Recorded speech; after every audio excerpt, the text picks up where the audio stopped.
नमस्कार, शहर सरकार में आपका स्वागत है। मैं हूं देवेंद्र कुशवाहा।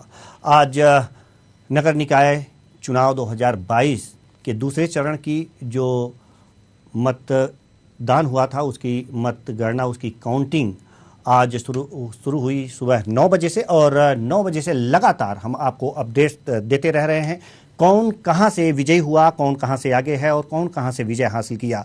तो आपको बता दें कि इस समय जो स्थितियां हैं वो लगभग काउंटिंग समाप्ति के करीब है और कई जगह की स्थितियां साफ हो चुकी हैं। जैसे कि कटनी की अगर जो बात करें तो वहाँ बीजेपी और कांग्रेस के हाथ में कुछ नहीं आया है और वहाँ पर निर्दलीय प्रत्याशी प्रीति सूरी जो हैं उन्होंने जीत हासिल की है। आपको बता दें कि वो बीजेपी की बागी प्रत्याशी हैं और आज महसूस हो रहा होगा बीजेपी को कि हमने क्या किया।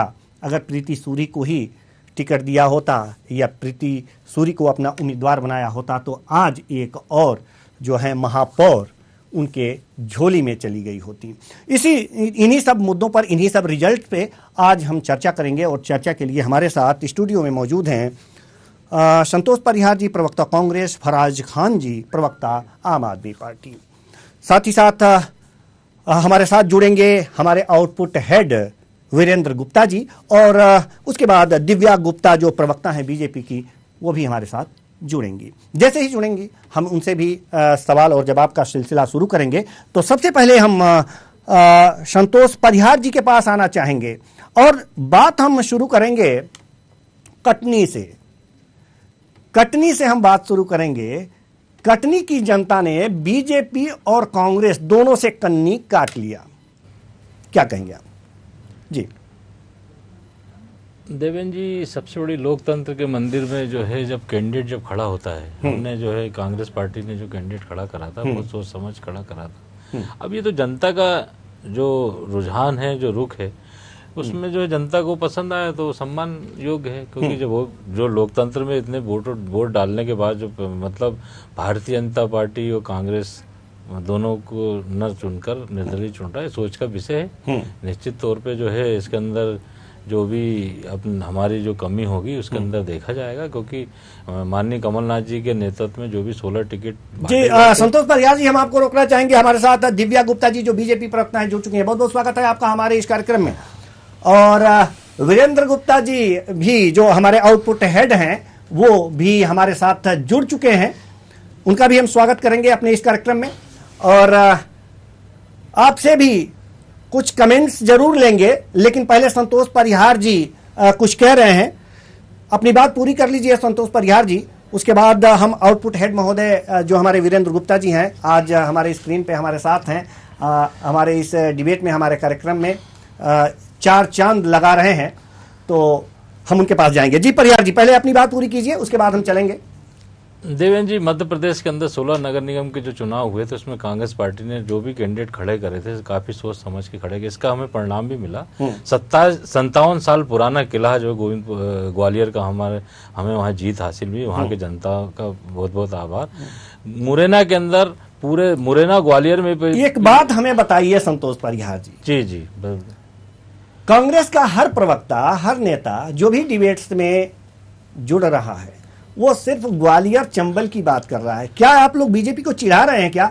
जी दिव्या गुप्ता जी। देवेंद्र जी, चिढ़ाने वाली बात नहीं है जी। ये लोकतंत्र के मंदिर में, ध्यान से, लोकतंत्र के मंदिर में जो जनता का जो मत रहता है वो सर्वमान्य रहता है।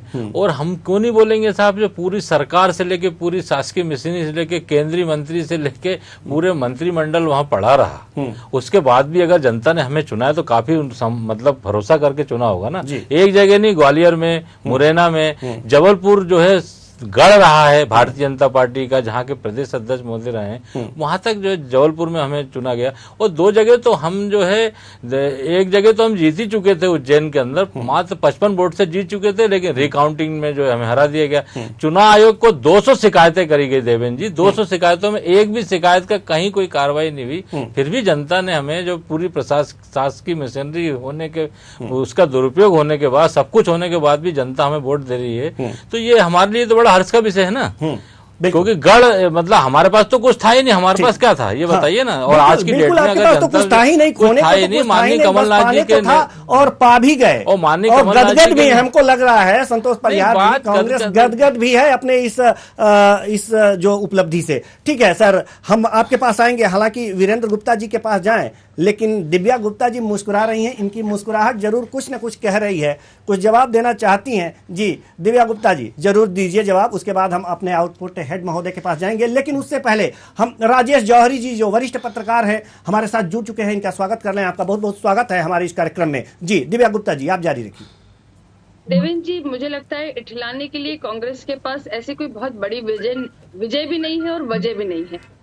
देखिए, अगर आप उसका आकलन इस ढंग से करें, इतने सब इठलाने के लिए अगर उनके पास कोई कारण होता तो वो जो बहुत सारे गली नाली, बिजली, भ्रष्टाचार और बहुत सारे मुद्दों की उन्होंने बहुत वाहवाही लूटने की कोशिश करी थी, वो लेकर यदि गए होते और उसको जनता ने अगर स्वीकारा होता तो इस तरह की ऐतिहासिक विजय जो जहां पर जितने नगर निगम, जितने नगर निकाय, जितने नगर परिषद है, सब पर भारतीय जनता पार्टी का बहुमत के साथ वहां पे पार्षद जीत के आए हैं और प्रचंड बहुमत के साथ जीत के आए हैं। कई जगह तो कांग्रेस का खाता भी नहीं खुला है। उसके बावजूद यदि आप सीना फुला के अगर बैठे हैं इस बात को लेकर कि आपकी कैंडिडेट्स की विजय हुई है, तो मैं क्षमा करके ये कहना चाहूंगी कि ये कांग्रेस का पराक्रम कहीं नहीं था। कांग्रेस ने अपने पराक्रम, अपनी मेहनत से, अपना पसीना बहाकर कैंडिडेट को विजय नहीं दिलाई, वो भी इससे और इसलिए कि आपके नेतृत्व ने कुछ विधायकों पर भरोसा दिखा के उनको मेयर कैंडिडेट बनाया था। तो ना तो वो विधायक ठीक से रह पाए, ना वो मेयर बन पाए।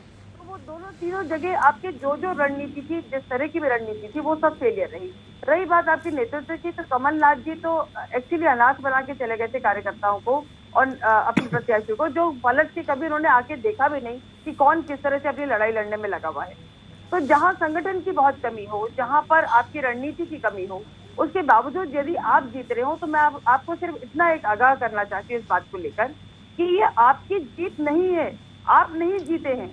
ये जो एक सारा का सारा भारतीय जनता पार्टी का पूरा पार्षदों का जो सैलाब आया है, वो जो जीता है, उसके बावजूद आपने कुछ कैंडिडेट, मेयर कैंडिडेट को अगर आपने विजयी अपनी तरफ से पाया है, तो ये आपकी जीत नहीं है और आपके पराक्रम की तो बिल्कुल भी जीत नहीं। ठीक है दिव्या गुप्ता जी, एक सवाल मेरा भी है, जरा उसको भी सुन लीजिए कि जो कटनी में प्रीति सूरी ने जीत दर्ज की है, उसे आप किसकी जीत मानती हैं? कि संजय सूरी जी और प्रीति सूरी जी दोनों के दोनों भारतीय जनता पार्टी की विचारधारा के ही लोग हैं जी, और वहीं से उनका जो विचारधारा है, जो उनका काम करने का तरीका है, जिस तरह से उन्होंने कोविड काल में काम करा था, जितनी जनता की मदद करी थी, वो कटनी ने पूरा देखा है, सबने देखा है जी। लेकिन अब फिर वही बात है कि जब कैंडिडेट की सिलेक्शन की बात आती है, कभी कभी कुछ होता है, कभी संगठन का फीडबैक होता है, फीडबैक के बाद ऊपर तक जाती है। हो सकता है फीडबैक देने में या किसी भी करने में कुछ अगर कहीं कोई तंत्र में त्रुटि रही हो, तो उसको करेक्शन का, आत्मचिंतन का, समीक्षा का विषय है। लेकिन बधाई देती हूँ सबके बावजूद अगर उन्होंने विजय प्राप्त करी है, तो इन दोनों पति पत्नी के अथक प्रयास की विजय है, उनको बधाई के पात्र है, कोई दिक्कत नहीं है। ठीक है, बधाई के पात्र है। ठीक है, हम अब अपने आउटपुट हेड महोदय जी, ठीक है दिव्या गुप्ता जी, हम आपके पास आएंगे। हम अपने आउटपुट हेड महोदय जो वीरेंद्र जी हैं, वीरेंद्र गुप्ता जी, हम उनके पास जाना चाहेंगे। जैसा कि आपने सुना कि दिव्या गुप्ता जी ने क्या कहा कि हालांकि कटनी में टिकट नहीं दी बीजेपी ने, लेकिन अब जीत गई हैं तो बधाई दे रही हैं। ये क्या कहलाता है सर, जरा बताइए आप। देखिए दिव्या जी, आप भी गुप्ता हैं, मैं भी गुप्ता हूं, लेकिन मुझे ये कहने में गुरेज नहीं है कि बीजेपी कटनी में कटकर रह गई है जी। वहां अब उस जो जीती हुई मेयर है बीजेपी की, उन पर नजर कि हम विधानसभा चुनाव से पहले किसी तरह उनको अपने पाले में कर लें, क्योंकि 2023 का सेमीफाइनल, ये तो सेमीफाइनल थे नगरीय निकाय चुनाव, अभी फाइनल तो बाकी आवाज नहीं आ रही है। जी जी, वीरेंद्र सर की आवाज दिव्या गुप्ता जी के पास नहीं पहुंच पा रही है। आवाज सुनना चाहती हैं दिव्या गुप्ता जी वीरेंद्र जी की, तो कमेंट से तो सुनने चाहिए जी। बिल्कुल बिल्कुल बिल्कुल, सभी मेहमानों की आवाज सभी मेहमान सुने, इसीलिए ये सारे टेक्निकल टीम हमारी लगी हुई है। हालांकि नहीं सुन पा रही, हो सकता है कि नेटवर्क की कोई प्रॉब्लम हो। जी वीरेंद्र सर, आप जारी रखिए और दिव्या जी तक बात तो पहुंचेगी ही, आवाज आपकी पहुंचेगी जी। मैं ये कहना चाह रहा था कि पहले चरण में 7 में से 11 में से 7 सीट, दूसरे चरण में 5 में से 2 जी, और सरकार आपकी है। पिछले जब में 16 के 16 नगर निगम बीजेपी के पास थे, आज आप आधे हो गए हैं और 2023 का चुनाव सामने है। किस तरह से आप मैदान में जाएंगे? कटनी में आपको एक निर्दलीय ने हरा दिया, पूरा संगठन लगा था कटनी में, लेकिन एक निर्दलीय के सामने पूरा संगठन बोना साबित हुआ है। जी, ठीक है। दिव्या गुप्ता जी जवाब देना चाहेंगी कि पूरे संगठन बौना साबित हुआ है, जैसा कि हमारे आउटपुट हेड महोदय जो वीरेंद्र गुप्ता जी हैं ये कह रहे हैं कि पूरा संगठन बौना साबित हुआ है प्रीति सूरी जी के सामने। वीरेंद्र जी सीनियर हैं, मैं उनसे बड़ी विनम्रता के साथ एक बात कहना चाहूंगी कि कुछ शब्द ऐसे होते हैं सर जो मुझे लगता है परिलक्षित नहीं करते उस सारी स्थिति को, तो मुझे लगता है इसको बौना साबित होना नहीं कहते, ये तो जीत और हार का एक जरूर तरीका है और चुनाव है, प्रजातंत्र है और यही तो उसकी खूबसूरती है कि जीत और हार करती है। और जनता इतनी मैच्योर है, मैं तो आज मानती हूँ कि जनता मैच्योर है कि जनता अपने सिलेक्टिव किस तरह से उनको जिताना है, किसको जिताना है, बहुत अच्छे से एक संदेश दे देती है। तो वो जो संदेश देती है उसको शिरोधार्य करते हुए, अपनी त्रुटियों से आगे चलते हुए, उसको सीख लेते हुए, उसको करेक्ट करते हुए तभी विधानसभा में जाएंगे। ठीक है। तो इससे उस चीज को ये नहीं मानते कि हाँ ये इसने एक नैरेटिव सेट कर दिया है, इसको मैं ये नहीं मानती कि नैरेटिव सेट हो गया विधानसभा के पहले। नैरेटिव ये है कि अभी भी उस विचारधारा के साथ लोगों का तारतम्य है, अभी भी जीत दिलाई है और अभी भी कांग्रेस को नकारा है। इस बात को लेके हम सबको ये ज्ञात होना चाहिए कि कांग्रेस अभी भी कहीं नजर नहीं आ रही। ठीक है जी। हमारे साथ हमारे स्टूडियो में फराज खान जो आम आदमी पार्टी के प्रवक्ता हैं मौजूद हैं। फराज खान जी, जैसा कि आप देख रहे हैं कि कांग्रेस और बीजेपी में टक्कर है, आम आदमी पार्टी अपने आप को कहां पा रही है, ये पूरे चुनाव में कहां अपने आप को स्थापित की है? जी, कहां देख रहे हैं? देखिए, मध्य प्रदेश के नगरीय निकाय चुनाव में आम आदमी पार्टी ने बहुत ही बेहतर प्रदर्शन किया है। आज के परिणामों में भी, हम द्वितीय चरण के परिणामों में भी लगभग 24 पार्षद मध्य प्रदेश के अलग अलग क्षेत्रों में जीतने में सफल हुए हैं। शुरुआत जरूर हमारी छोटी है, लेकिन नियत जो आम आदमी पार्टी की है, जो ईमानदारी की नियत है, वो बड़ी है और जनता ने कहीं ना कहीं हमारा साथ कई क्षेत्रों में दिया है। और आप जानते ही हैं कि सिंगरौली में महापौर जैसा पद आम आदमी पार्टी ने जीता है। तो मध्य प्रदेश की जनता अब भविष्य को लेके भी दोनों दलों को ये बता रही है कि अगर आप सही नहीं चलेंगे तो अरविंद जी सही करने के लिए मध्य प्रदेश में आने की पूरी तैयारी में है। लेकिन एक चुनौती भी होगी आपके साथ कि सिंगरौली में इन सबसे बढ़िया करने का प्रयास होगा, लेकिन नरोत्तम मिश्रा जी ने एक बात कही थी कि आखिर पैसे कहां से आएंगे महापौर के पास उस नगर निगम में। जी, देखिए, सवाल आपका अच्छा है, पैसे कहां से आएंगे। और दिल्ली में भी हमारे पास ये सवाल था कि सब कहते थे पैसे कहां से लाओगे, लेकिन दिल्ली में जब आम आदमी पार्टी की सरकार बनी थी 24,000 करोड़ का बजट था, जो आज 72,000 करोड़ का है। जी, पैसे आएंगे, नियत अच्छी है जी, तो जनता पैसे भी देगी जी, और नियत होनी चाहिए। जी, हम लोगों की नियत। ठीक है। दिव्या गुप्ता जी इशारा कर रही थी कि हमें कुछ कहना है, लेकिन आप थोड़ा सा इंतजार कीजिए। राजेश जौहरी जी हमारे साथ जुड़े हुए हैं, वरिष्ठ पत्रकार हैं। राजेश जौहरी जी, पैसे कहां से आएंगे, बड़ा सवाल ये है। जहां कांग्रेस में जिस शहर में कांग्रेस की सरकार है, जिस शहर में आम आदमी पार्टी की सरकार बनेगी, पैसे कहां से आएंगे?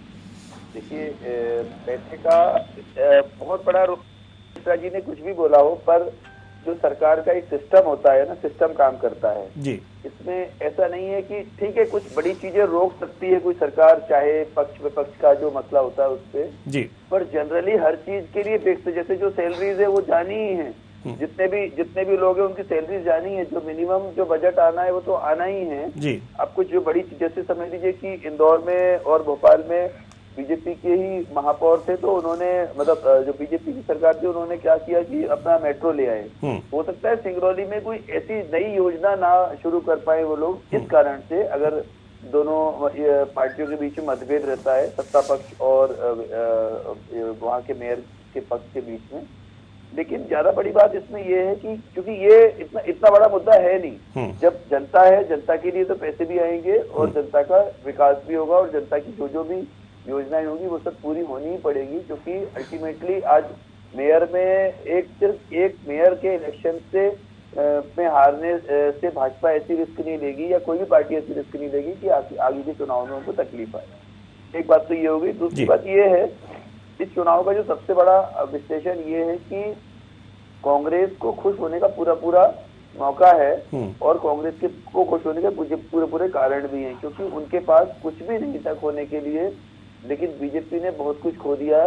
ये भाजपा को मानना ही पड़ेगा, भले ही हम कुछ भी कहें कि पार्षद इतने जीत गए और वो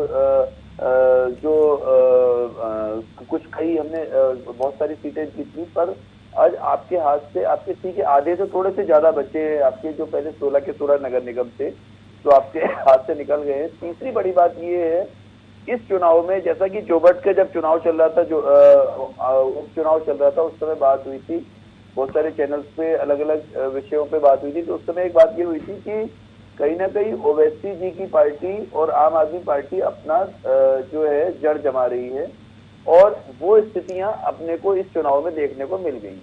ठीक है, पंचायतों में भले ही आज पंचायतों का जो पंचायती राज वाले चुनाव हुए उसमें भले ही इन पार्टियों का वैसा इफेक्ट नहीं दिखा, पर जो नगरीय निकायों के चुनाव में इफेक्ट दिख गया है। और ये सही कह रहे हैं जो आम आदमी पार्टी के प्रवक्ता है कि शुरुआत 24 से हुई है, 24 से 48 हो सकती है, 48 से 2400 भी हो सकती है जी। और कहीं ना कहीं कांग्रेस और भाजपा को ये समझना पड़ेगा कि कोई भी वोट बैंक नहीं होती है। जो वोट बैंक वाला जो पॉलिटिक्स है, वोट बैंक वाला जो सिस्टम है, वो भूलना पड़ेगा। और आपका जो मैदानी कार्यकर्ता है, जो आपका बूथ लेवल का जो कार्यकर्ता है, बूथ लेवल का जो देखता है बूथ से जी, उसको नजरअंदाज करना ही महंगा पड़ा है। और आखिरी बात ये है कि ब्यूरोक्रेसी जो कोरोना काल में जब चुनाव नहीं हुए थे 1.5-2 साल, उससे भी ज्यादा, तो उस समय ब्यूरोक्रेसी बहुत हावी रही और एक चपरासी भी इतना पावरफुल था नगर निगमों का, नगर पालिका का, कि उसके सामने जनप्रतिनिधि बौने साबित होते थे दोनों पार्टियों के। तो ये सब चीजें जो एक फैक्टर्स थे, एक के बाद एक जो अपने उन्होंने काम किया और एंटी इनकम्बेंसी तो थी ही, तो इस कारण से ये रिजल्ट हमको देखने को मिले। जी दिव्या गुप्ता जी, आप कुछ कहना चाह रही थी, पहले आप कह लीजिए, फिर हम अपने आउटपुट हेड महोदय के पास जाएंगे, क्योंकि उनके पास जानकारियों का जखीरा पड़ा हुआ है। पहले उन जानकारियों के जखीरे को बाहर निकालेंगे, फिर चर्चा को आगे बढ़ाएंगे। जी दिव्या गुप्ता जी। देवेंद्र जी, एक्चुअली उसके बीच में जब फराज जी कह रहे थे, उसके बीच में मुझे लगता है कि राजेश जी ने इतने सारे मसले उठा दिए कि अब वो मसला मुझे लगता है नगण्य हो गया और बहुत सारे मसले उठा के उन्होंने बहुत सारी बातें कह दी। सर, मैं पूरी विनम्रता के साथ, पूरे निवेदन के साथ फिर आपसे कहना चाहूंगी, आप बार बार इस विषय को लेकर आ रहे हैं कि भारतीय जनता पार्टी को चिंता करना है। बिल्कुल सही बात है, चिंता करेंगे, चिंतन भी करेंगे, मनन भी करेंगे, समीक्षा भी करेंगे और मंथन भी होगा, बहुत कुछ होगा। लेकिन कहीं से भी दूर से भी आप इस बात को नकार नहीं सकते हैं सर कि भारतीय जनता पार्टी का एक नगर निकाय में आपका पार्षद का कैंडिडेट बढ़ा है, percentage of voting for BJP बढ़ गई है। अब इस चीज को नकार के अगर आप आगे चलेंगे तो मुझे लगता है कि आप न्याय संगत चर्चा नहीं कर रहे। एक बात, आपकी जो हमें राय है, जो आपकी एक हिदायत है, उसको मैं सर माथे लेती हूँ कि उसको हमको सर माथे लेना चाहिए। लेकिन कहीं से भी इस बात को नकारा नहीं जा सकता कि हम पूरे बहुमत के साथ, जनता के साथ तारतम्य बनाकर हम जीत कर आए हैं। जितनी भी आप योजनाओं की बात कर रहे थे या आप जितनी भी कांग्रेस ने हम पर जितने भी आरोप लगाए, उसको जनता ने सिरे से खारिज करा है सर, और खारिज करके पार्षदों को विजयी बनाया है। इसका मतलब ये है कि जनता का विश्वास अभी भी भारतीय जनता पार्टी पर है और वो अभी भी उसके साथ पूरा अपनी हमदर्दी भी रखती है, उसको जिताना भी चाहती है, जिता के लेकर भी आना चाहती है। लेकिन अगर एक कैंडिडेट को अगर आप हरा रहे हैं तो इसका मतलब जनता मैच्योर है और उस बारे में चिंता कर रही है। हम बार बार आम आदमी पार्टी को लेकर यदि आए और फराज जी ने जिस तरह से, मैं उस बात को सिर्फ इतना लेके कहूंगी कि जो आपने रतन जी को कोट करा कि पैसा कहाँ से आएगा, तो सिर्फ उस बात का जवाब दे रही थी कि एक पॉलिटिकल स्टार्टअप के रूप में आम आदमी पार्टी आई जी। कांग्रेस को बहुत सारी गालियां शिक्षा शीला दीक्षित जी को देते हुए वो उन्होंने दिल्ली में पदार्पण करा जी। कांग्रेस के साथ फिर गठबंधन करने के लिए भी उन्होंने अपने पूरा का पूरा मत दिखा दिया। मुझे नहीं पता ये समरसॉल्ट, इसको पलाटी कहा जाता है, इसको क्यों करा गया, उन्होंने क्यों करा। तो वो तब उन्होंने कहा अपना विचारधारा थी और कहा सब आइडियोलॉजी थी, जब कहा किनारे कर दी। तीसरी बड़ी बात कि जब आप पंजाब में एंट्री मारी तब आपने फिर कांग्रेस को विस्थापित करा। तो आप कांग्रेस को विस्थापित करके अपनी स्थापना कर रहे हैं, एक बात। दूसरी बात, जो दिल्ली में आपने पैसा लाया वो सारा का सारा हम सब जानते हैं फोर्ड फाउंडेशन से आया, और आपको क्या पॉलिटिकल स्टार्टअप, आपकी फंडिंग कहाँ से आ रही थी ये हम सब जानते हैं, और ये ओपन सीक्रेट है। मैडम थोड़े आंकड़ों को सही कर दें की आवश्यकता महसूस हो रही है मैडम। ठीक है, आंकड़े दुरुस्त होंगे और आंकड़े दुरुस्त करेंगे हम आपके पास आएंगे, और संतोष परिहार जी आपके पास भी हम आएंगे। लेकिन अब हम जाना चाहते हैं अपने आउटपुट हेड वीरेंद्र गुप्ता जी के पास, जो इस समय हमारे साथ मौजूद हैं। वीरेंद्र गुप्ता जी, हम आपसे ये जानना चाहते हैं, आपने जब चुनाव हो रहा था तब भी बहुत पैनी नजर बनाए रखी थी, हर सीट पर आपकी नजरें गड़ी थी, और जब गणना हो रही थी तब भी आपकी नजरें कहीं इधर उधर नहीं जा रही थी। इन नजरों ने क्या देखा है और क्या समझा है, किसके लिए क्या उपयुक्त है इस समय, जी हम आपसे जानना चाहेंगे। मैं चाहे वो किसी भी दल का महापौर हो, राज्य में जिसकी सरकार है उसको मदद नगरीय निकाय चुनाव बहुत छोटे छोटे मुद्दे पर होते हैं, लेकिन ये सत्ता का सेमीफाइनल थे तो इसमें हेलीकॉप्टर से प्रचार हुआ है। शिवराज जी हेलीकॉप्टर से सभा लेने जाते थे, कमलनाथ जी ने अपने घर के सामने हेलीकॉप्टर खड़ा कर रखा था जी। तो इस तरह छोटे छोटे चुनावों में इतना धन बल खर्च हुआ है, इतना पैसा खर्च हुआ है जी। तो ये कहीं ना कहीं सरकार विकास में तो खर्च कर ही कर सकती है जी। और अगर उस क्षेत्र का मान लीजिए कटनी में अगर बीजेपी का महापौर नहीं है तो क्या होगा जी। सरकार तो प्रदेश में बीजेपी की है जी। सरकार को खर्च करना पड़ेगा, वहाँ का विकास करना पड़ेगा, वरना आने वाले 2023 में विधानसभा के चुनाव भी है जी। जी, बात तो आपने सही कहा है कि वास्तव में सरकार को खर्च तो करना पड़ेगा, विकास करना पड़ेगा। हेलीकॉप्टर से प्रचार हुए हैं, इतने जोर जोर से धुआंधार प्रचार हुए हैं, और जो प्रचार पे जो खर्चे हुए हैं विकास पे भी होने चाहिए, ऐसा आपका कहना है जी। फराज खान जी, हम अपने आउटपुट हेड महोदय के पास जाने से पहले आप कुछ कहना चाह रहे थे, कुछ आंकड़े गिनाना चाह रहे थे। शायद दिव्या गुप्ता जी के आंकड़े आपको पसंद नहीं आए थे। नहीं, दिव्या जी का ये कहना था कि आम आदमी पार्टी वहीं स्टेब्लिश हुई है जहां उन्होंने कांग्रेस को नुकसान पहुंचाया है। तो मैं दिव्या जी को ये बताना चाहता हूं कि जब 2015 में दिल्ली में चुनाव हुए थे तो बीजेपी कितनी सीट्स पे थी जी? 32 सीट जीती थी जाने 2013 के चुनाव में, लेकिन 15 के चुनाव में केवल 3 सीटों पे सिमट गई थी। वो कहाँ का वोट बैंक था, वो किसका वोट था जो माइनस में हुआ है। आज सिंगरौली में हम लोग जीतते हैं महापौर का, तो क्या महापौर पहले क्या कांग्रेस का महापौर हुआ करता था? भाई भारतीय जनता पार्टी का महापौर हुआ करता था, वही हारे। तो आंकड़े तो इसी तरह चल रहे हैं जी, है ना। तो ये आंकड़े मैं उनके खास तौर पे सही करना चाहता था। और देखिए, बात नरोत्तम मिश्रा जी की रही तो मुझे लगता है कि नरोत्तम मिश्रा जी को प्रदेश की जनता बहुत गंभीरता से नहीं लेती है, क्योंकि कई जगह जैसे शिवराज जी को प्रदेश की जनता भाषण वीर मानती है, वैसे ही कहीं ना कहीं नरोत्तम मिश्रा जी को बयान वीर भी मानती है, क्योंकि मीडिया के सामने ऐसे अनगरल बयान देते रहते हैं। तो वो बहुत, उसको बहुत मुझे लगता है लाइट लेना चाहिए। और पैसा तो आएगा, नहीं आएगा तो हम लाना भी अच्छे से जानते हैं कि कैसे लाया जाता है, कैसे मंत्रियों से लाया जाता है, हम ले भी आएंगे जी। फराज खान जी तो जानते हैं, आम आदमी पार्टी जानती है कि पैसे कहाँ से और कैसे लाए जाते हैं और लाएंगे जी। जी वीरेंद्र सर, आप कुछ कहना चाह रहे हैं? मेरा सवाल है कि क्या अगर सरकार वहाँ पैसा नहीं देगी तो आप भोपाल में आके धरना प्रदर्शन करेंगे? क्योंकि आम आदमी पार्टी का मुख्य प्रारंभ जो है धरना प्रदर्शन से ही हुआ था जी। धरना प्रदर्शन करेंगे क्या? देखिए, धरना प्रदर्शन तो इस देश की आत्मा है जी। हमारे सारे स्वतंत्रता सेनानियों ने भी धरना प्रदर्शन अंग्रेजों के सामने किए हैं कि जब कोई जनता का काम नहीं करेगा तो अगर नरोत्तम मिश्रा जी को भी बंगले पे घेरना पड़े तो आम आदमी पार्टी 2 मिनट की भी चूक नहीं करेगी। बिल्कुल फराज जी, आपने जिस व्यक्ति ने धरना दिया था, जिस व्यक्ति ने आमरण अनशन करा था, वो आजकल आम आदमी पार्टी में कहाँ है? आपके भीष्म पितामह को कहाँ कर दिया आपने जी? कहाँ भुला दिया उनको? शायद आप अन्ना हजारे जी की बात कर रही हैं। जी, मैं बिल्कुल उन्हीं की बात कर रही हूँ। कहाँ भुला दिया आपने उनको? कहाँ हाशिए पर ले आए आप? बड़े आपने धरने करे थे और अन्ना हजारे जी, ठीक है, हम अन्ना जी पे भी जाएंगे, अन्ना जी पे भी जाएंगे। जी, आप बहुत पैसे लाने का तरीका, विकास कराने का तरीका आम आदमी पार्टी जानती है और वो करेगी। आम आदमी पार्टी जानती है, मतलब धमकाई जा रही है आपकी जी, धमकाने वाली भाषा है। हम जानते हैं कि हमको कैसा निकालना है। ठीक है जी, ये धमकाने वाली बात है और धमका करके पैसे लाएंगे। चलिए, समझ में आ रहा है। आपके पास आएंगे दिव्या गुप्ता जी, इसका जवाब आप दीजिएगा, हम आपके पास आएंगे। लेकिन अब हम संतोष परिहार जी से यह जानना चाह रहे हैं कि आम आदमी पार्टी के पास तो तरीका है पैसा लाने का, कांग्रेस के पास तरीका कौन सा है भी या नहीं है? देखिए देवेंद्र जी, यहाँ तक नरोत्तम मिश्रा जी ने जो बात करी है बहुत अच्छी बात करी है।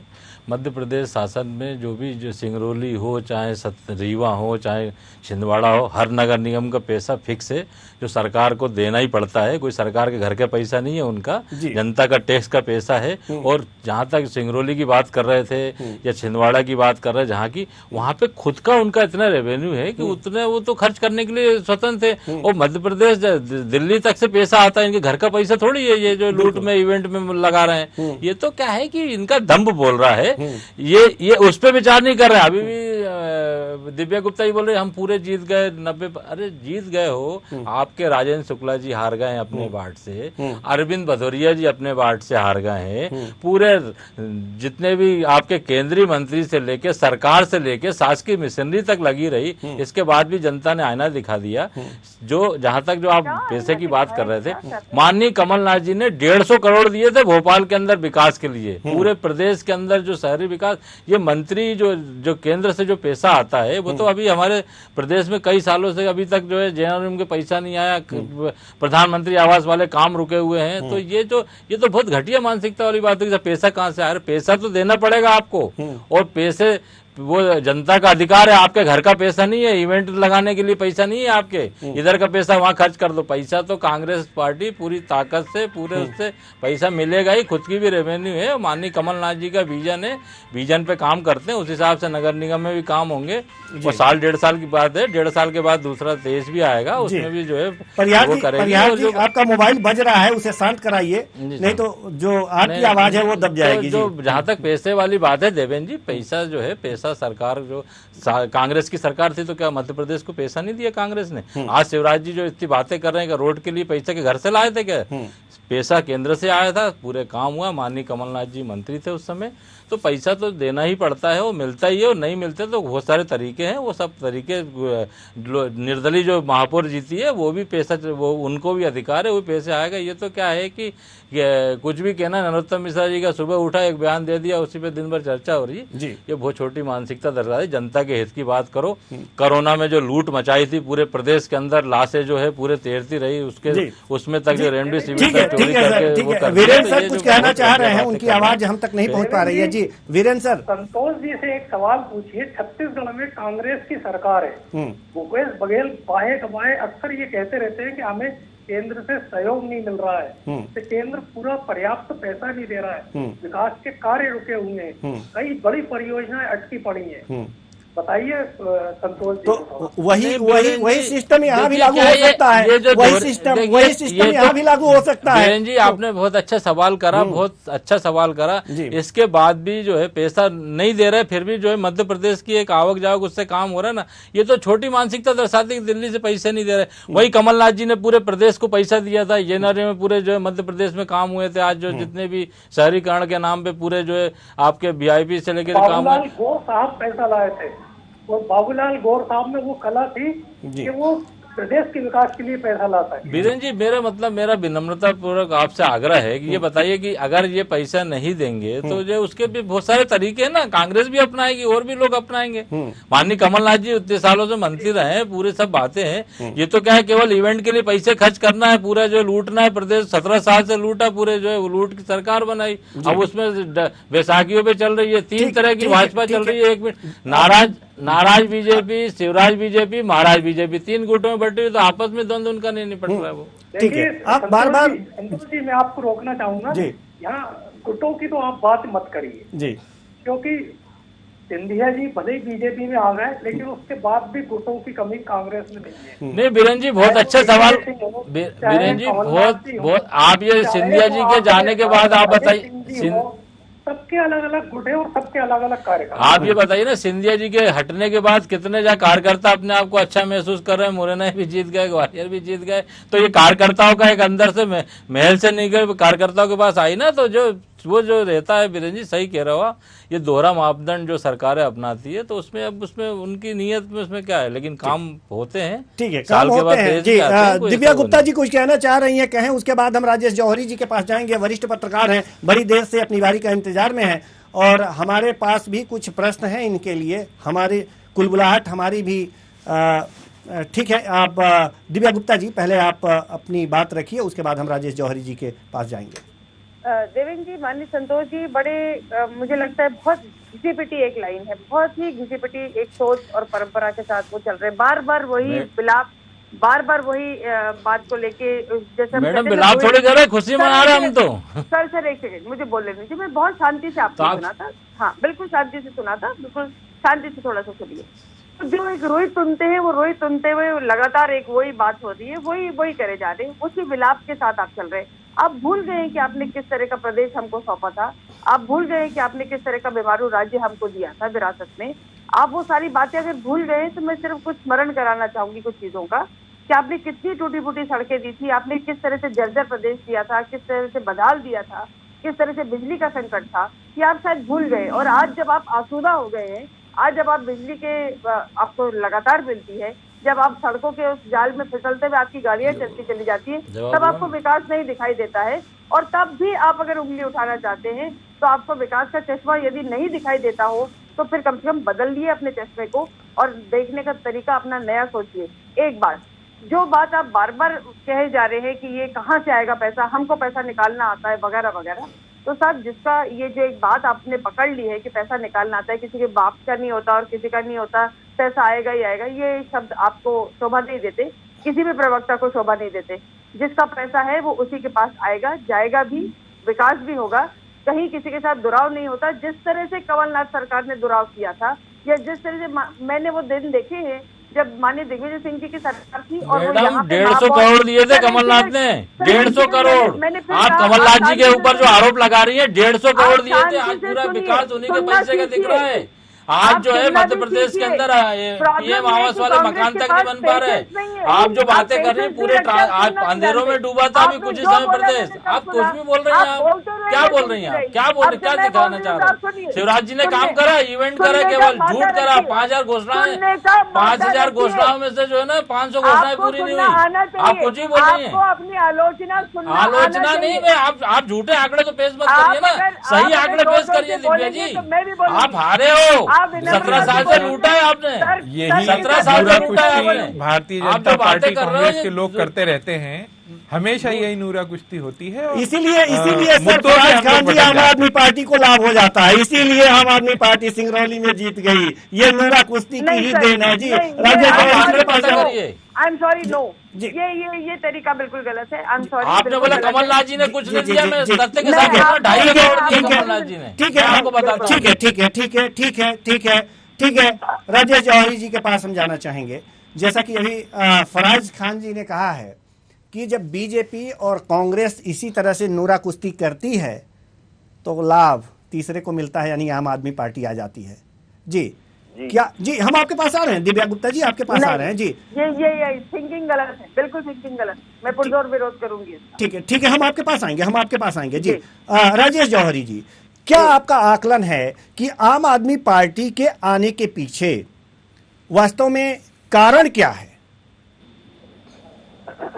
देखिए परिवर्तन इस संसार का नियम है जी, और ये मान के चलिए कि दोनों पार्टियों को लोगों ने देख लिया, पब्लिक ने यहाँ की देख लिया, और कहीं ना कहीं अगर कांग्रेस को भी अपनी गलती माननी पड़ेगी और भाजपा को भी अपनी गलती माननी पड़ेगी कि कहीं ना कहीं उनसे कुछ ऐसी गलती हुई है जब दोनों पार्टियां अपनी अपनी मेन स्ट्रीम पार्टियां हैं यहाँ की, उसके बाद आम आदमी पार्टी का एक, जबकि कोई जिनका वैसा सेटअप वैसा ऑर्गेनाइजेशन नहीं है मध्य प्रदेश में, उसके बावजूद आज 24 सीटें जीती हैं इन्होंने।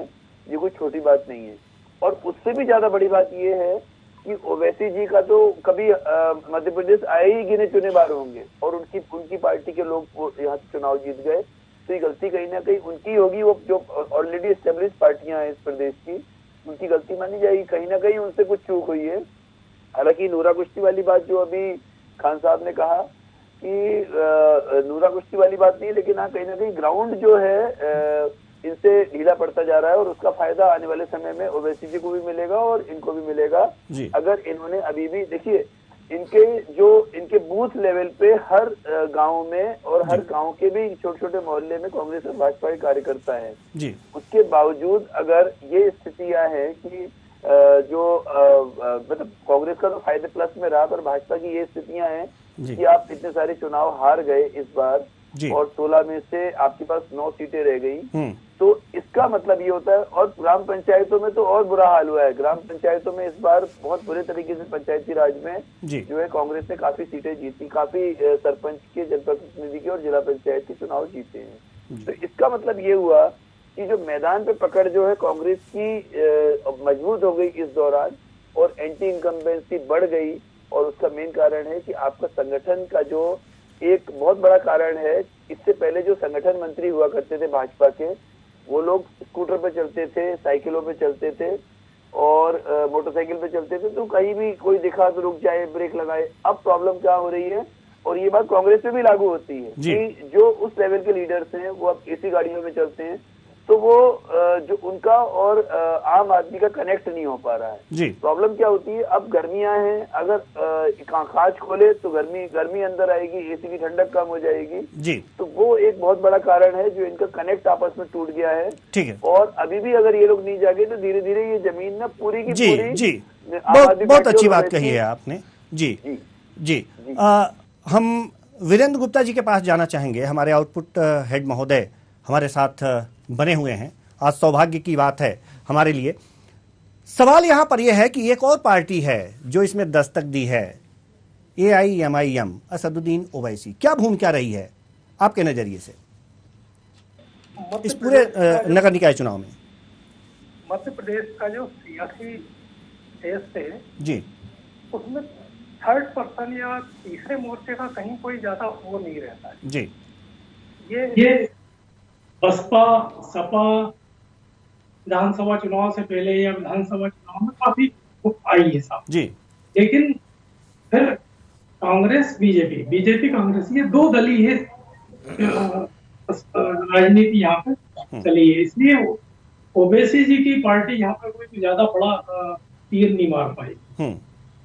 यानी कि ओवैसी जी की जो पार्टी है वो ज्यादा गुल नहीं खिला पाई है और ज्यादा भूमिका नहीं रही है, आपके कहने का तात्पर्य है कि कांग्रेस के वोट जरूर काटे। जी जी ठीक है। दिव्या गुप्ता जी बड़ी देर से कुछ कहना चाह रही थी, हम रोक करके अपने जो राजेश जौहरी जी हैं उनके पास गए थे, तो मैं चाहता हूं कि आप अपनी बात पूरी करें। सिर्फ इतना कहना चाहूंगी कि फराज जी ने बहुत एक इंटरवीन करके बहुत एक चुपती हुई बात ये कह दी कि दोनों की नूरा कुश्ती के बीच में आम आदमी पार्टी जीत जाती है जी। तो ये नूरा कुश्ती तो देखिए पार्टियां हैं तो ये सब चलता रहेगा, ये वाद विवाद है, ये तो होगा ही। मैंने आपसे बहुत दो टूक प्रश्न करे थे, जिसका दो टूक में जवाब चाहूंगी कि आपने अपने बहुत अच्छे कार्यकर्ताओं जैसे कुमार विश्वास और आपके बड़े अन्ना हजारे साहब जिनकी कंधों पे चढ़कर आप आए थे, वो कहाँ है आजकल, वो थोड़ा सा बता देंगे तो मुझे बड़ा अच्छा लगेगा कि आपने क्या करा उनका और क्यों हाशिए पे डाल दिया। जो अरविंद केजरीवाल की एम्बिशन इतनी बढ़ गई कि उनको ऐसा लगा कि नहीं मैं और सिर्फ मैं ही बिल्कुल सटीक तीर आपने छोड़ा है दिव्या जी। हाँ, जी क्योंकि चुभती हुई बात पर चुभते हुए सवाल आम आदमी पार्टी की ओर आपने फेंक दिया है। जवाब दे ही दीजिए फराज खान जी। देखिए आम आदमी पार्टी से सवाल करना अच्छी बात है जी। मैं इनसे भी ये समझ सकता हूं कि शादिया इल्मी का आपने क्या किया जी। भाई शादिया इल्मी भी हमारी पार्टी से बाहर गई, उन्हें आम बीजेपी ने अपनी तरफ अपनाया, तो उनको उनके साथ क्या किया? सर, आप जिस तो हमसे ये अपेक्षा क्यों रख रहे हैं कि कोई भी व्यक्ति अनुशासनहीनता करे और हम उसे कहीं लेके चले? दिव्या जी चाहते हैं कि अगर चेहरे पे मुस्कुराहट के साथ बातचीत हो तो इसके कुछ अलग ही अंदाज निकलते हैं।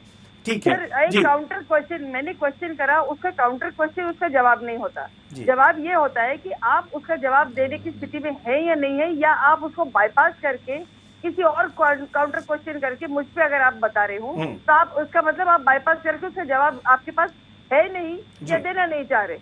As simple as that. आप मुझे इसका बहुत सटीक जवाब दे दीजिए, मैं सेटिस्फाई हो जाऊंगी, मैं खुश हो जाऊंगी। चलिए मैं आपको सटीक जवाब भी दे देता हूँ। देखिए अन्ना जी तो महाराष्ट्र में है ही, अन्ना जी कभी राजनीति में सक्रिय नहीं रहे, केवल उन्होंने इस देश को दिशा दिखाने का काम किया है कि जब यूपीए की सरकार ने भ्रष्टाचार चरम पे किया था, भारतीय जनता पार्टी इस देश में विपक्षी भूमिका नहीं निभा जा रही थी, जब अन्ना जी ने ये मूवमेंट चला के आज इस देश में भ्रष्टाचार को एक मुद्दा बनाया।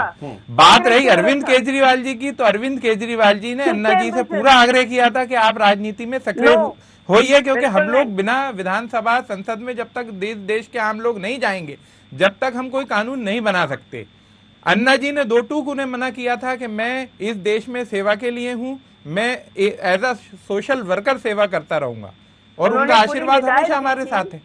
उन्होंने पूरी और बात रही कुमार विश्वास जी की, तो कुमार विश्वास जी ने कई बार अनुशासनहीनताएं करी थी, तो अनुशासन की तो हर आपके यहाँ भी संविधान है पार्टी का, अनुशासन का पाठ आप भी पढ़ाते हैं, हम भी अपने अनुशासन लागू करते हैं। ये डिबेट पार्टी छोड़ने और पार्टी से निकालने के लिए नहीं हो रहा है, ये डिबेट हो रहा है शहर की सरकार में, जबकि 16 नगर निगम में महापौर बीजेपी के थे, लेकिन करीब आधे रह गए हैं। नहीं सर, मैं फिर करेक्शन करूंगी देवेंद्र जी, मैं फिर करेक्शन करूंगी। परिषद अभी भी भारतीय जनता पार्टी की है, परिषद अभी भी हर जगह भारतीय जनता पार्टी के, चाहे वो नगर निकाय हो, चाहे वो नगर परिषद हो, चाहे वो नगर निगम हो। सिर्फ 4 महापौर प्रत्याशी जो है, महापौर प्रत्याशी सिर्फ 4 महापौर प्रत्याशी, वो भी कांग्रेस के पराक्रम से उनके पास नहीं गए हैं। इस बात का करेक्शन प्लीज करिए। जी संतोष परिहार जी हंस रहे हैं आपकी बात पे जी, आप अपने हंसी का राज जी, अपने हंसी का राज खोलिए। संतोष परिहार जी, आप अपने हंसी का राज खोलिए। हमारे बीजेपी की प्रवक्ता कह रही हैं कि हम 4 हैं, बताओ इनने 7 से हमें 4 कर दिया। अरे 5 तो हम जीते ही हैं, 2 जो है प्रशासकीय मशीनरी के हिसाब जीते, अब ये 5 के 4 का बता रही हैं। और जहां तक पूरे प्रदेश में ये उसका जवाब नहीं दे कि राजेंद्र शुक्ला जी के वार्ड में बीजेपी हार गई जी, अरविंद भदौरिया जी के क्षेत्र में बीजेपी हार गई, कटनी में माननीय बीडी शर्मा जी प्रदेश अध्यक्ष वहां से निर्दलीय जो है महापौर जीत रहा है वो पार्टी से। तो ये इसका जो है ये बातें कर रही, अभी गणित भी सही नहीं लगा रही। अरे ये मानिए ना कि जो हमारे में जो कमी है पूरा करेंगे, नहीं आगे इवेंट नहीं करेंगे, लूट नहीं करेंगे, आगे जनता के हित में काम करेंगे, ये मानिए ना आप। ये दिखाइए कि कम से कम जो सुविधाएं देंगे, लोगों का भला हो। अब आप तो उसी में लगे, आपकी परिषद रहेगी तो क्या महापौर कोई अधिकार नहीं है क्या? आपकी परिषद पूर्व में भी जैसे कृष्णा गौर महापौर थी, कैलाश मिश्रा जी अध्यक्ष थे, क्या अधिकार महापौर को रहता है? ठीक है सर, ये टेक्निकल चीज है। क्या परिषद में काम नहीं करने देंगे? जनता के हित में काम करना ही पड़ेगा। आपके भी महापौर जीते हैं, आम आदमी पार्टी के भी महापौर जीते हैं और बीजेपी के, ठीक है ये जी, जनता के हित में बढ़िया से काम करना होगा। अब देखना ये होगा ना, अब देखना तो ये होगा, अब देखना तो ये होगा। तीनों मेहमानों से मैं कह रहा हूँ, तीनों मेहमानों से कह रहा हूँ कि अब देखना ये होगा कि कौन कितना बढ़िया अपने शहर में काम करके दिखाता है, और उसी के अनुसार जनता बाद में निर्णय लेगी। अब हम चूंकि अब कार्यक्रम समाप्ति की ओर है, इसलिए मैं राजेश जौहरी जी के पास जाना चाहूंगा और राजेश जौहरी जी से जानना चाहूंगा कि वास्तव में इस पूरे चुनाव का सार क्या है। जी जौहरी जी। चुनाव का एक सार तो ये है कि सबसे अच्छी बात ये हुई कि चुनाव हो गए। 2-2.5 साल का जो ये गैप हो गया कोरोना कारण, सुप्रीम कोर्ट, हाई कोर्ट जो भी चली, कम से कम लोगों को अपनी सरकार मिल गई, लोगों को अपने जनप्रतिनिधि मिल गए, और अब उनकी वो समस्या खत्म हो गई कि वो बिल्कुल जो ब्यूरोक्रेसी और जो अधिकारी लोग हावी थे अब वो नहीं रह पाएंगे। एक बात है। दूसरी बात ये, कांग्रेस भाजपा दोनों को ही कांग्रेस के पास खुश होने का बहुत सारा कारण है, लेकिन फिर भी सिर्फ खुश होने से काम नहीं चलेगा। वो अपनी वो जो बढ़त है उसको बनाए रखेंगे तो ही टेस्ट मैच है। तो ये कोई वनडे नहीं था। अब जो 2023 में तभी कुछ कर पाएंगे। और बीजेपी के लिए तो बहुत बड़ा एक सेटबैक है, बहुत बड़ा चैलेंज है। और हम चाहे कुछ भी, दिव्या जी कुछ भी कह रही हैं, आदरणीय दिव्या जी बहुत अच्छी प्रवक्ता हैं, लेकिन वो कह रही है कि हमारी हार नहीं हुई है। पर हम जो शुतुरमुर्ग जब शिकारी को देखकर रेत में अपना मुंह ढक लेता है तो शिकारी को दिखता नहीं है, ऐसा नहीं है। तो इसलिए आपके सामने हार हुई है, आपको मानना पड़ेगा, आपको रिट्रोस्पेक्शन करना पड़ेगा, आपको आत्मावलोकन करना पड़ेगा, कहाँ गलतियां हुई हैं, कहाँ पर, और वो जो गलतियां हुई हैं उनको सुधारना पड़ेगा। आपका जो कार्यकर्ता है उसको मजबूत करना पड़ेगा। और ऐसा नहीं करेंगे तो अगले साल और भी मतलब और परेशानी बढ़ सकती है जी। तो ये एक बहुत इंपॉर्टेंट बात है। और जनता इस बात से खुश है कि उसको प्रतिनिधि मिल गए जी। दिव्या गुप्ता जी। राजेश जी, आप पूरी विनम्रता के साथ आपकी जितनी हिदायत है उसको सिरोधार्य करते हुए, मानते हुए उसको बिल्कुल उस पर अमल करना चाहूंगी। और ये बिल्कुल आपने शायद नहीं सुना या नहीं सोचा उस बारे में कि संगठन में सबसे पहले ये बात होती है कि मंथन जरूर होगा, चाहे वो हार हो चाहे वो जीत हो, तो मंथन तो होगा ही, आत्मचिंतन भी होगा, अवलोकन भी होगा। और हम सब इस बात को लेके बड़े गंभीर भी हैं, तो सब बहुत आत्मचिंतन करके उसमें से जो निष्कर्ष निकलेगा उस पर अमल भी करने के लिए रहेगी। विधानसभा चुनाव का नैरेटिव बिल्कुल अलग है, बिल्कुल अलग होगा। और पूरी फिर बार बार उस पर जोर लगा रही हूँ कि पूरी त्रुटियों पर, जहाँ जहाँ जो भी त्रुटियां हैं, फैलेसीज है, उन पर मंथन करके उसको ठीक करके उसको आगे चला जाएगा। कहीं पे भी दम्भ नहीं है, कहीं पे भी ओवर कॉन्फिडेंस नहीं है, कहीं पे भी इस बात को लेके कहीं कोई दुराव नहीं है कि हमें चिंतन करना है, हम सुधार करेंगे, सुधार के साथ आगे चलेंगे। ठीक है। बीजेपी तो चिंतन करेगी, मंथन करेगी और सुधार करेगी ही। जी। बीजेपी चिंतन करेगी, मंथन करेगी, सुधार करेगी।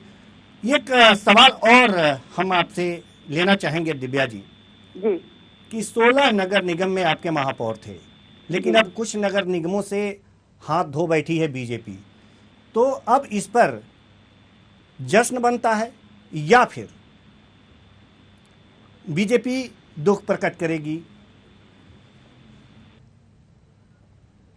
अब मैं फिर बार बार बोल रही हूँ, आप लार्जर पिक्चर भूल रहे हैं जी। लार्जर पिक्चर ये है कि हर तरफ विजय है, हर तरफ विजय का सैलाब है। ठीक है, तो उस पर मतलब जश्न मनेगा जी। बिल्कुल बनेगा साहब, बिल्कुल। का धन्यवाद भी होगा, जश्न भी बनेगा। इस बात का है, हाँ, ये तो एक सिक्के के दो पहलू लगे ही रहेंगे, लेकिन उसके ऊपर चिंतन नहीं हो, मनन नहीं हो, समीक्षा नहीं हो तो गलत होगा। मैडम, आप तो कांग्रेस के 28 विधायक लेके भी जश्न मना लेते हैं, तो निश्चित आप जश्न ही मनाएंगे। ठीक है, आपने भी अपना पक्ष रख दिया। संतोष परिहार जी, अब आप कहेंगे कि हमारी बात नहीं सुनी गई, तो आप भी जल्दी से कह दीजिए। बिल्कुल भी समय नहीं है हमारे पास, बिल्कुल भी समय नहीं है, जल्दी से जी। जोगेन जी, माननीय कमलनाथ जी के नेतृत्व में जो 16 नगर निगम में जहाँ हमारी जीत मिली है, जहाँ कम वोटों से हारे भी हैं हम जो है शासन के, लेकिन निश्चित तौर पे जनता का बहुत बहुत आभार। जो भी हमारी कमियां हैं उसको दूर करेंगे और आने वाले समय में 23 में जो भी कमी रह गई है उसको पूरा करके माननीय कमलनाथ जी के नेतृत्व में आने वाले वीरेंद्र सर जल्दी से। इस चुनाव का असर बहुत जल्द सत्ता और संगठन में परिवर्तन नजर आएगा। कई चेहरे बदले जाएंगे संगठन में, कई चेहरे बदले जाएंगे। जी, बहुत बहुत धन्यवाद चारों मेहमानों का, और साथ में वीरेंद्र गुप्ता जी का भी आउटपुट है, जो पहली बार हमारे साथ हमारे कार्यक्रम में हमें गौरवान्वित किए। तो शहर की सरकार में जो भी काउंटिंग हुई और जो भी रिजल्ट आए, उस पर जो तमाम विचार हमारे जो पार्टी के प्रवक्ता यहाँ पर, नेता यहाँ पर आए हुए थे, उन्होंने देखा, उन्होंने समझा, और जो बातें की उससे साफ साफ लग रहा है कि वास्तव में जो निर्णय जनता ने किया है उसे सिरोधार्य है, लेकिन जहां कमियां हैं उस पर चिंतन, मनन और मंथन होना बहुत जरूरी है, क्योंकि आगे विधानसभा चुनाव है। तो फिलहाल इस कार्यक्रम में इतना ही, मुझे दीजिए इजाजत, नमस्कार।